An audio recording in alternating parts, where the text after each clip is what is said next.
So I've done a few videos on autocrafters now, and this one's going to be a little bit different. This is going to be for the gold farm in my hardcore world. If you want to see more about the gold farm I use, check out this video by Nembomb. The difference is all the other farms had one input for items into a hopper line, but my gold farm is so fast it has to travel those items over ice. And because of that, we need more than one filter for each kind of item. So let's go take a look at these crafters.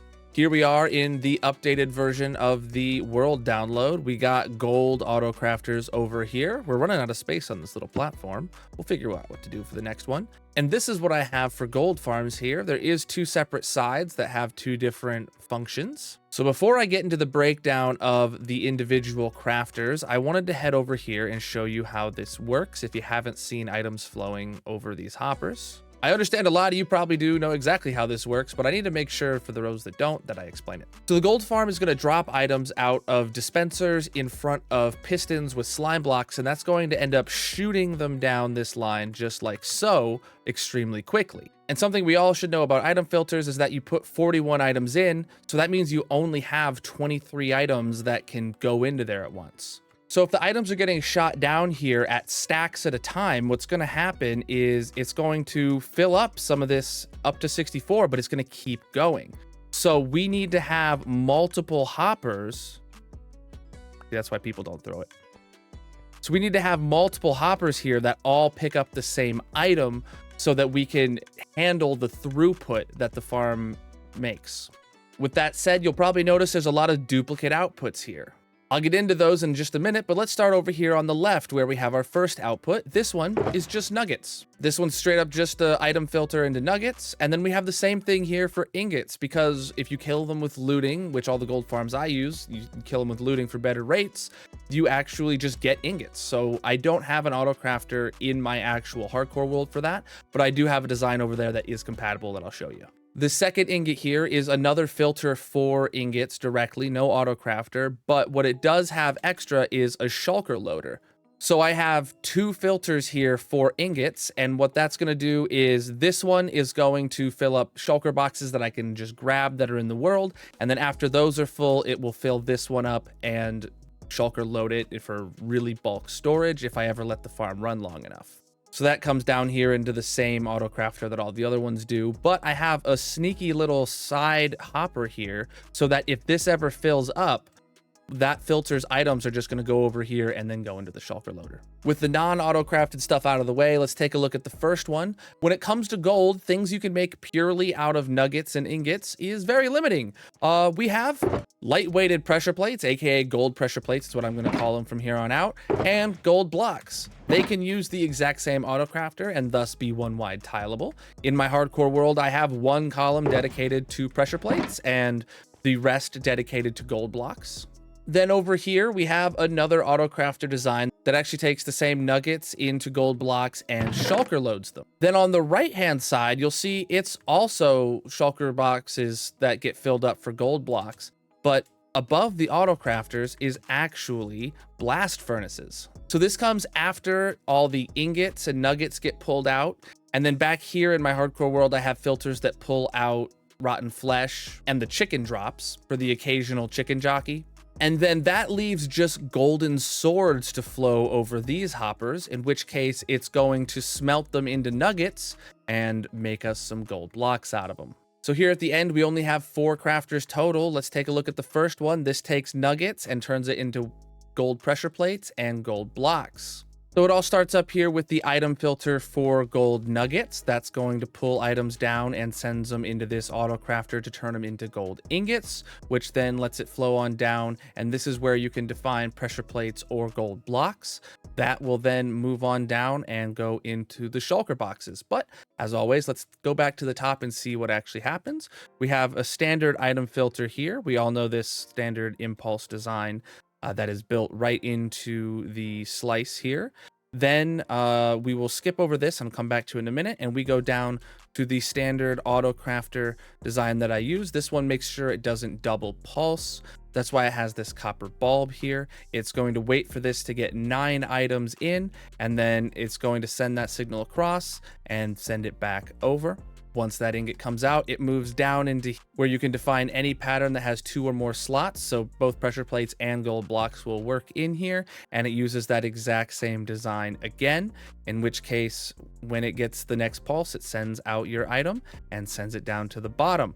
Then once it fills up, it's going to back up all of this, and you can see when we take some stuff out of here, that signal on these comparators goes off, and the torch tower sends a signal up and over, allowing items to now flow down into the crafter and start the crafting sequence. On to our next design that's going to take nuggets and let you shulker load them into gold blocks or gold pressure plates again. We're starting at the top with the same item filter as before. The nuggets are going to come down into a auto crafter here and make gold ingots. You'll notice that this shut off line here is not there this time because these ones will fill up into a storage that is shared with all the other chests and should theoretically never fill up. So once you get your 9 of those and get your pulse from that same auto crafter pulsar, it's going to move down to the next one, make the exact same options here where you could have a pressure plate or a gold block defined, and that's going to get the same exact pulse. And then we're going to move it over and down into a standard shulker loader. This is the same design as all my past ones, and it's the one that I got from Kale. Then something I want to point out here specifically that I have over there is when you tile these and you have multiple of them next to each other, you want to have all the hoppers directly for the output pointing sideways to one side. Then when you bring it down to the first chest, they'll all come down into the same corner first. But then the top hopper here above there needs to be pointing the opposite direction as the other one. And this is where you would have another set of hoppers so you can have more chests. That way you can have as many slices as this is if you like, and you'll have chests underneath each of them. It'll always fill up in the same chest first, but you'll have the full storage capacity for any of them to output into the same pool of chests. And here is how I actually have that. So you can see the output chest here goes sideways from this hopper line, and then it goes over into here and then loops backwards towards this side.